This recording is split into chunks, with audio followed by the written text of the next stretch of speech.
하나님은 광야 생활을 하는 이스라엘 백성들에게 성막을 만들도록 하셨습니다. 그들에게 성막은 하나님을 예배하는 장소였습니다. 또한 성막을 통해 하나님의 놀라운 성품과 우리를 향한 실존을 온전히 깨닫는 현장이기도 합니다. 인간을 향한 하나님의 사랑과 하나님에 대한 인간의 경외심이 촉발되는 현장이 바로 성막이었습니다. 특히 오늘 본문은 성막 중에서도 성전 기구들인 물두멍, 관유, 향에 대해서 말씀하고 있습니다. 성막 기구들에 대한 섬세한 하나님의 요구를 통해서 하나님이 기대하는 것이 무엇인지를 생각하면서 오늘 말씀을 읽어보아야 합니다. 먼저 성막 앞에는 물두멍이라는 대야가 있었습니다. 이것은 하나님을 위한 것이 아니라 우리를 위한 것이었습니다. 물두멍에 담긴 물은 제사장들이 자신에게 물든 더러움을 날마다 씻어내는 곳이었습니다. 하나님 앞에서 자신이 얼마나 부적절한 존재인지를 기억하는 장소이기도 합니다. 그러기에 물두멍은 자비의 셈이면서도 은혜의 셈입니다. 내가 하나님 앞에서 얼마나 더러운 죄인인지를 깨닫는 현장이기도 하고, 그러면서도 나의 모든 더러운 죄를 말끔히 씻어내는 은혜의 현장이기도 합니다. 우리가 예배의 자리로 나가는 것도 이와 동일합니다. 우리에게는 보이지 않는 물두멍이 있습니다. 주님이 십자가에서 흘리신 보혈의 능력이 우리의 물두멍입니다. 그 보혈의 능력으로 우리의 더러움을 주님은 완전히 말끔히 씻어내 주셨습니다.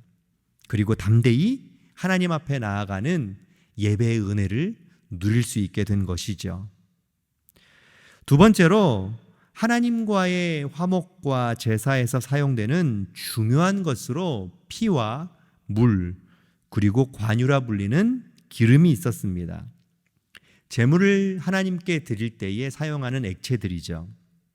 먼저 희생의 피는 그리스도의 십자가를 상징하고, 물은 그 피가 영구한 효력을 지닌다는 것을 가리킵니다.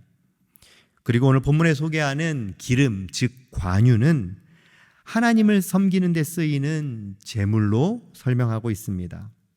그리고 이것이 우리에게 의미하는 것은 우리가 하나님 앞에 어떻게 사용되어지는 존재인지를 생각나게 하고 깨닫게 하는 말씀이기도 합니다.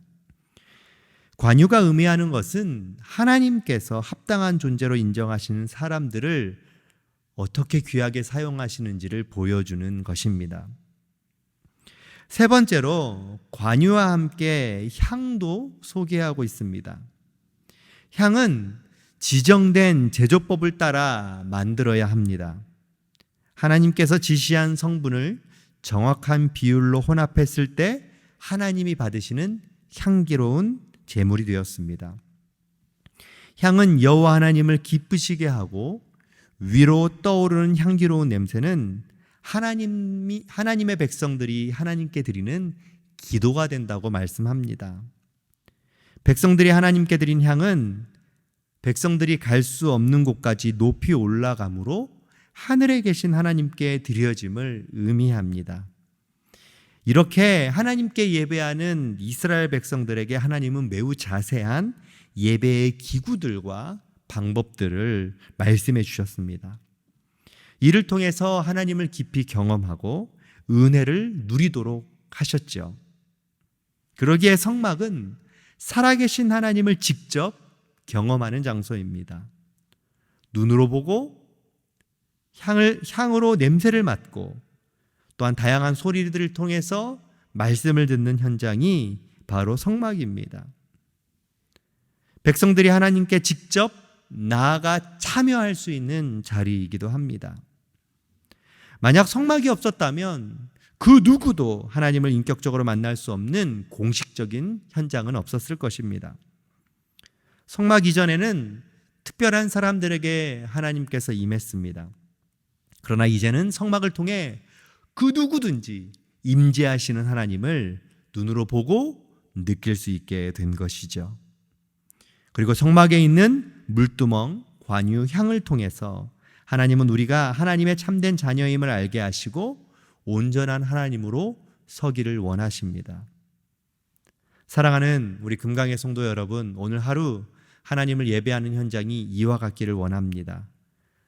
하나님 앞에 믿음으로 온전히 나아가시고 주님께서 베풀어 주시는 그 놀라운 성령의 능력으로 복되게 살아가는 귀한 하루가 되기를 소망합니다.